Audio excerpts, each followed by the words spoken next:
मे 1999 भारताचं आपल्या जमिनीवर पाकिस्तान विरोधात असं युद्ध सुरू झालं ज्यासाठी भारताची आधीपासूनच कोणतीही तयारी नव्हती। युद्ध सुरू झाल्यानंतर पाकिस्तानच्या 5000 सैनिकांविरोधात लढताना शेकडो भारतीय सैनिक शहीद झाले। पाकिस्तानच्या स्ट्रिंगर मिसाईलनं भारताचं लढाऊ विमान पाडणं सुरू केलं। कारगिलच्या उंच भागावर दबा धरून बसलेली पाकिस्तान आर्मी भारताचे बंकर टार्गेट करत होती। भारताच्या दारुगोळ्यावर हल्ले होत होते। या परिस्थितीत भारताला गरज होती अत्याधुनिक शस्त्रांची, ज्याने उंच भागावर असलेले पाकिस्तानचे तळ आयडेंटिफाय करता येतील आणि त्याला टार्गेट करता येईल। पण ही टेक्नॉलॉजी भारताकडे नव्हती आणि जगातला कोणताही देश ही टेक्नॉलॉजी देण्यासाठी तयारही नव्हता। कारण भारतानं केलेल्या अणुबॉम्ब चाचणीमुळे अमेरिकेनं भारतावर निर्बंध लादले होते आणि युरोपसह अमेरिकेचाही प्रयत्न होता की भारताला या युद्धात अत्याधुनिक शस्त्र मिळू नयेत। अशाच परिस्थितीत अमेरिका आणि युरोपचा दबाव झुगारून इस्रायलनं भारताची मदत करायचं ठरवलं। भारताच्या फायटर जेट्सला इस्रायलनं अशी ताकद दिली ज्यानं भारताच्या या युद्धाचंच चित्रच बदलून गेलं। पाकिस्तानचे तळ आयडेंटिफाय करून एअरफोर्सने उद्ध्वस्त केले।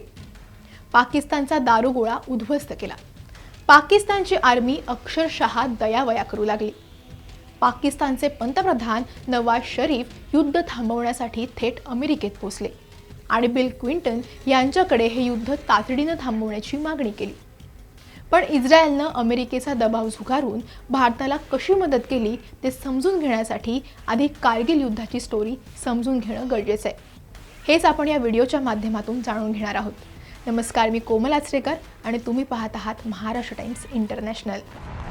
ऑपरेशन बद्र 1971च्या युद्धात भारतानं पाकिस्तानला अत्यंत अपमानजनक पराभवाची धूळ चारल्यापासूनच बदला घेण्यासाठी पाकिस्तानला एका संधीची गरज होती। त्यातच 1984 पर्यंत सियाचिन युद्धात पिछाड पाहावी लागल्यानंतर पाकिस्तानचा अजूनच तिळपापड झाला। परवेज मुशर्रफ हे भारताचा बदला घेण्यासाठी संधीची वाटच पाहत होते। त्यातच 1988ला परवेज मुशर्रफ यांची पाकिस्तानचे आर्मी प्रमुख म्हणून नियुक्ती झाली आणि भारताचा बदला घेण्याचा त्यांचा मार्गही मोकळा झाला। याच वेळी मुशर्रफ यांनी ऑपरेशन बद्रची सुरुवात केली। या ऑपरेशन अंतर्गत पाकिस्तानी आर्मी LOC पार करून कारगिलच्या उंच डोंगरावर दाखल झाली। पाकिस्तान आर्मीचा उद्देश कारगिलच्या उंच डोंगरावरून काश्मीर आणि लडाखला जाणारा राष्ट्रीय महामार्ग क्रमांक 1A, जो सध्या NH1चाच भाग आहे, तो तोडणं हा होता। हा महामार्ग काश्मीरला लडाख सोबत तर जोडतोच, पण भारताच्या सैन्यासाठी हा मार्ग अत्यंत धोरणात्मक आहे। या महामार्गावर ताबा घेऊन भारताचा लडाख आणि सियाचिन सोबतचा संपर्क पूर्णपणे तोडून टाकणं हा होता। खरं तर हा प्लॅन यशस्वी करून काश्मीरवर पूर्णपणे नियंत्रण मिळवायचं असं परवेज मुशर्रफ यांचे आदेश होते। पण ताशी नामग्याल या एका व्यक्तीमुळे पाकिस्तानच्या सगळ्या नियोजनावर पाणी फेरलं गेलं। कारगिल जिल्ह्यातील बटालिक गावच्या याच व्यक्तीनं सर्वात आधी पाहिलं की पठाणी कुर्त्यात काही लोक बंकर तयार करतायत। त्यांच्या हातात बंदूक आहे आणि प्रचंड मोठा दारुगोळाही आहे। ताशी यांना संशय आला आणि त्यांनी याची माहिती थेट भारतीय सैन्याच्या पोस्टवर जाऊन दिली।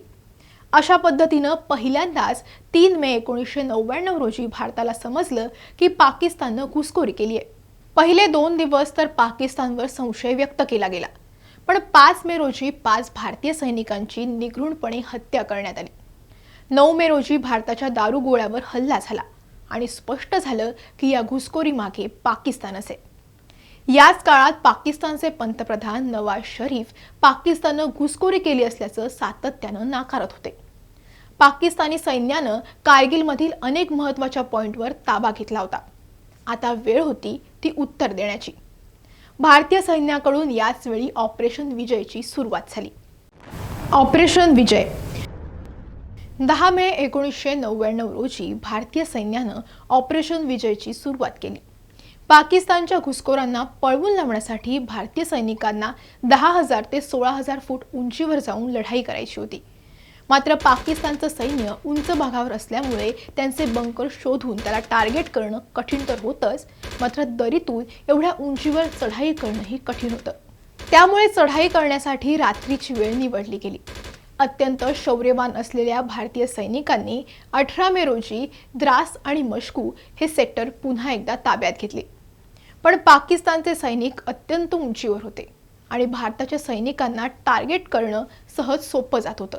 यामुळे सातत्यानं जवान शहीद होत होते. त्यामुळे एअरफोर्सची या युद्धात एंट्री करणं गरजेचं बनलं. आतापर्यंत एअरफोर्सचा वापर फक्त पेट्रोलिंगसाठीच होत होता. मात्र पूर्ण ताकदीनं एअरफोर्स उतरवण्याची हीच ती वेळ होती. अखेर 26 मे रोजी ऑपरेशन सफेद सागरची सुरुवात करून एअरफोर्सनं युद्धाची धुरा आपल्या खांद्यावर घेतली. ऑपरेशन सफेद सागर. एअरफोर्सनं या युद्धात एंट्री केल्यानंतर ग्राउंड बटालियनचं काम आणखी सोपं केलं. त्यांना लागणारं साहित्य एअरड्रॉप केलंच, पण पाकिस्तानचे टार्गेटही शोधणं आणखी सोपं झालं. या प्रचंड उंचीवर असलेल्या ठिकाणी जाऊन पाकिस्तानचं टार्गेट शोधणं एअरफोर्ससाठीही अत्यंत आव्हानात्मक बनलं होतं. कारण तत्कालीन पंतप्रधान अटल बिहारी वाजपेयी यांचे आदेशच तसे होते की पाकिस्तानवर टार्गेट हे फक्त आपल्या एअरस्पेसमधून करायचं. कोणत्याही परिस्थितीत एलओसी पार करायची नाही. त्यामुळे एलओसी मध्ये घुसलेल्या पाकिस्तानी सैन्याचं टार्गेट हेरून त्यांना उद्ध्वस्त करणं एअरफोर्सलाही जड जाऊ लागलं. 4 MI-17 हेलिकॉप्टर, MiG-21, MiG-23 आणि MiG-27 असा एअरफोर्सचा या आव्हानात्मक परिस्थितीतला ताफा होता. MiG-17 हेलिकॉप्टरमधून रॉकेट डागले जात होते, तर 3 लढाऊ विमानांची स्क्वाड्रनही पाकिस्तानवर दारुगोळ्याचा अक्षरशः वर्षाव करत होती. सगळं काही सुरळीत सुरू असतानाच MiG-17 या हेलिकॉप्टरच्या इंजिनमध्ये बिघाड झाला. स्पीड वेगानं कमी झालं आणि हेलिकॉप्टर कोसळणार अशी परिस्थिती तयार झाली. लेफ्टनंट नचिकेता यांनी याची माहिती पुढे MiG-21 मध्ये असलेल्या स्क्वाड्रन लीडर अजय अहुजा यांना दिली आणि स्वतःला इजेक्ट केलं.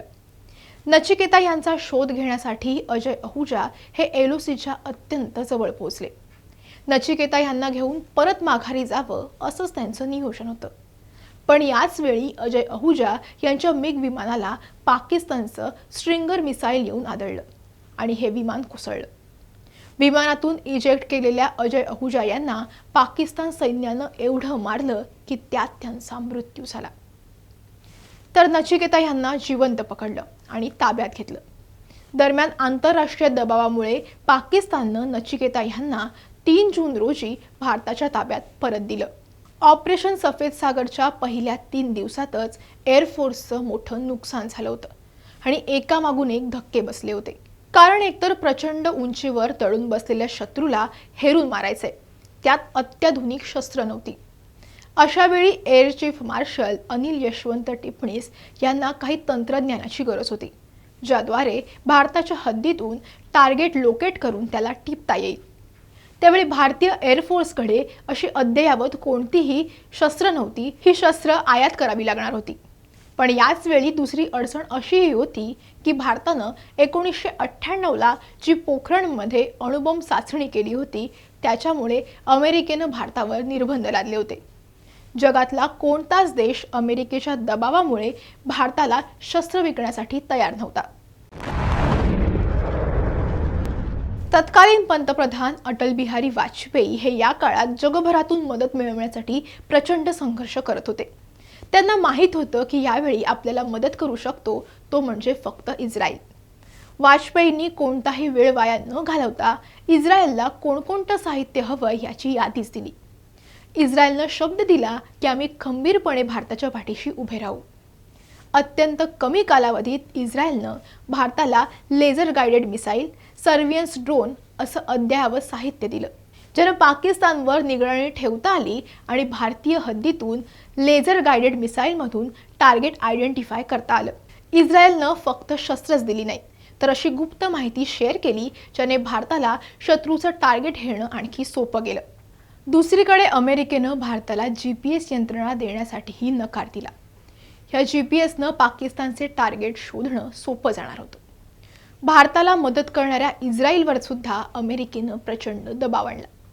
पण इस्रायलनं भूमिका घेतली की भारताला मदत करणारच. इस्रायलनं भारताला जे लाइटनिंग टार्गेटिंग पॉड्स दिले त्यासाठीचा करार 1997 मध्ये झाला होता. या करारानुसार डिलिव्हरीसाठी 3 वर्षांचा वेळ होता. मात्र कारगिल युद्धाची परिस्थिती पाहता इस्रायलनं तातडीनं हे पॉड्स भारताला दिले. या पॉडचं वैशिष्ट्य असे आहे की यात अत्यंत अद्ययावत प्रेसिजन सिस्टीम आहे। यामुळे दुरूनच टार्गेट हेरून त्याला लोकेट करता येतं। याशिवाय यातील हाय रिझोल्यूशन कॅमेऱ्यामुळे टार्गेटचे फोटोही घेता येत होते। एक अडचण अजून होती, भारतीय एअरफोर्समध्ये हे अद्ययावत शस्त्र चालवणारी यंत्रणा नव्हती आणि आपले पायलट यासाठी तेव्हा ट्रेनही केलेले नव्हते। इस्रायलनं मदतीसाठी आणखी एक पाऊल पुढे टाकलं। आपले स्वतःचे टेक्निकल इंजिनियर्स इस्रायलनं भारतात पाठवले आणि भारतीय पायलटना ट्रेन केलं। आता इथून पुढे सुरू झाली ती भारताची विजयी घोडदौड। इस्रायलकडून मिळालेले मिलिटरी इक्विपमेंट मिराग 2000 ह्या लढाऊ विमानाला लावले गेले। पण एक अडचण अजूनही होतीच, ती म्हणजे भारताकडे फक्त 60 बॉम्ब होते। हे बॉम्ब प्रचंड जपून वापरावे लागणार होते। या बॉम्बसाठी भारताचा खरं तर अमेरिकेसोबत करार होता, पण अमेरिकेनं सँक्शन्स लावलेले असल्यामुळे कोणतीही मदत देण्यास भारताला नकार दिला होता।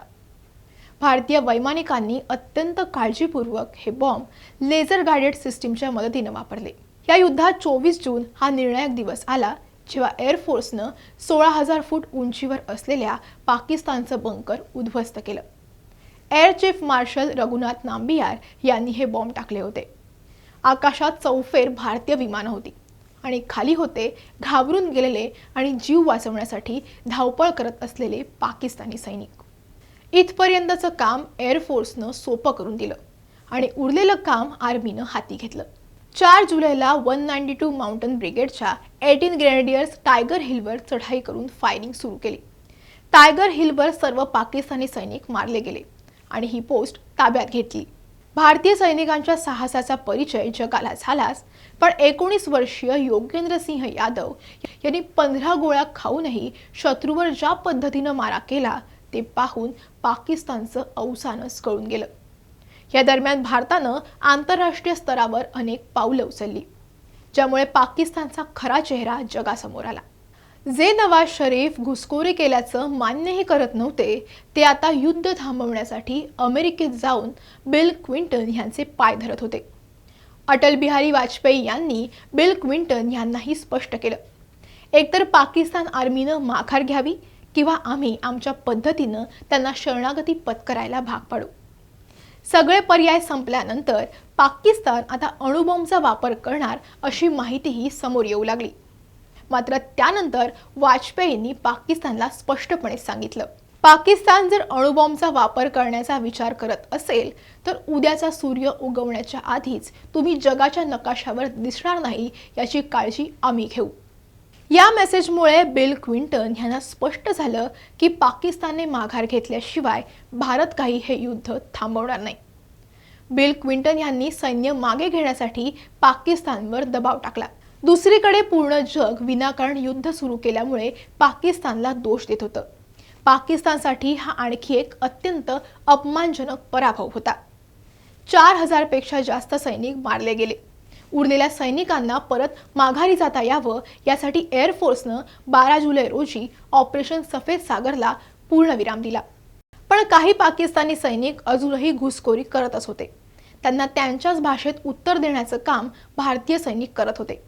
असं करत 26 जुलैपर्यंत पाकिस्तानचं सैन्य पूर्णपणे माघारी पळवून लावलं गेलं आणि 26 जुलैला भारतानं हे युद्ध जिंकलं। त्यामुळेच दरवर्षी 26 जुलै हा दिवस कारगिल विजय दिवस म्हणून साजरा केला जातो। कारगिल युद्धात भारतीय सैनिक आणि एअरफोर्सनं आपल्या साहसाचं उदाहरण तर जगासमोर मांडलंच, पण इस्रायलनंही मैत्रीच्या एका नव्या पर्वाला सुरुवात केली। हे युद्ध संपल्यानंतर तत्कालीन गृहमंत्री लालकृष्ण अडवाणी आणि तत्कालीन परराष्ट्र मंत्री जसवंत सिंह हे इस्रायल दौऱ्यावर गेले आणि त्यांनी तेव्हाचे आणि आत्ताही पंतप्रधान असलेले बेंजामिन नेतन्याहू यांची भेट घेऊन त्यांचे आभार मानले। पंतप्रधान नरेंद्र मोदी आणि बेंजामिन नेतन्याहू यांची मैत्री तुम्ही पाहतच असाल, तर त्यांना अशा ऐतिहासिक घटनांची पार्श्वभूमी आहे। इस्रायलने जर भारताला अद्ययावत शस्त्र दिलं नसतं तर एअरफोर्सला प्रचंड संघर्ष करावा लागला असता आणि जीवितहानीही मोठ्या प्रमाणात झाली असती। पण इस्रायलच्या मदतीमुळे ह्या युद्धाचं चित्रच बदलून गेलं। हेच कारण आहे की भारतीय आजही इस्रायलला आपला प्रचंड जवळचा देश मानतात। इस्रायल सध्या स्वतः 4 आघाड्यांवर युद्ध करतोय। एकेकाळी एकाच वेळी 6 देशांना हरवणारा इस्रायल याही वेळी इराणला पुरून उरेल असा विश्वास जगाला आहे। पण भारतीय म्हणून इस्रायल बाबतीत तुम्ही कमेंटमध्ये नक्की व्यक्त व्हा. हा व्हिडिओ आवडला असेल तर लाईक आणि शेअर नक्की करा. तसंच आमचं YouTube चॅनल जर तुम्ही अजूनही सबस्क्राईब केलं नसेल तर ते सुद्धा करायला विसरू नका.